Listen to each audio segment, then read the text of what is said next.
प्रश्न है, एक वृत्त की ए यूनिट और बी यूनिट की लंबाई की दो जीवा वृत्त के केंद्र में क्रमशः 60 डिग्री और 90 डिग्री का कोण बनाती है, तो सही संबंध है। अब ए बी में ही सही रिलेशन चाहिए। ठीक है, एक वृत्त, एक सर्किल लिया ऐसे, ठीक है, उसकी ए यूनिट और बी यूनिट की लंबाई दो जीवा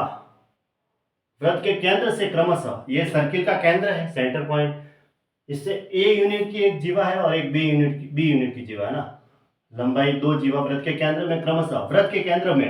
केंद्र में ये दोनों जीवाएं कोण बनाती है। जैसे एक जीवा अगर यहाँ ले ली तो दूसरी जीवा ये हो गई, ये वृत्त के केंद्र में ऐसे यूं कोण बना रही है, ऐसे वृत्त के केंद्र में कोण बनेगा, ऐसे ये सर्किल के केंद्र में कोण बनेगा,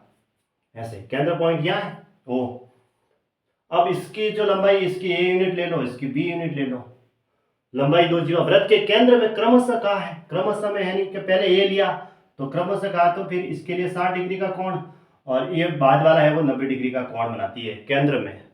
सही संबंध है। अब रिलेशन बताना है। अब देखो ये 60 डिग्री का कोण है, ये तो क्या है, सर्किल की त्रिज्या है। अगर ये सर्किल की त्रिज्या है और ये भी सर्किल की त्रिज्या है, अब ये दो भुजाएं बराबर हो गई तो ये कोण आपस में बराबर होंगे,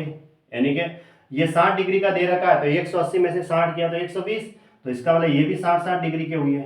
तो ये इसका मतलब ये क्या हो गया, समबाहु त्रिभुज हो गया। समबाहु त्रिभुज का प्रत्येक कोण 60 डिग्री का होता है, इसका मतलब ये भी ये हो गई और ये भी हो गए। अब ये भी सर्किल की त्रिज्या है तो ये भी ये आ गई, और ये भी सर्किल की त्रिज्या है तो ये भी ये आ गई। अब 90 डिग्री के सामने कर्ण होता है तो कर्ण स्क्वायर बराबर क्या होता है, बी स्क्वायर बराबर आधार स्क्वायर प्लस लंब स्क्वायर, यानी आधार भी ये और लंब भी ये ही है, और 90 के सामने हमेशा 90 डिग्री के सामने कर्ण होता है तो बी स्क्वायर बराबर ये आया, बी स्क्वायर बराबर 2a स्क्वायर। तो अब b बराबर क्या हुआ, यहाँ स्क्वायर है, दोनों तरफ वर्गमूल होगा तो स्क्वायर तो हट जाएगा और 2 का वर्गमूल √2 और a स्क्वायर का a, यानी b बराबर क्या आया, a√2 या √2a, b बराबर, यानी कि ये हमारा आंसर बैठा ऑप्शन सी राइट है इसका, ऐसे।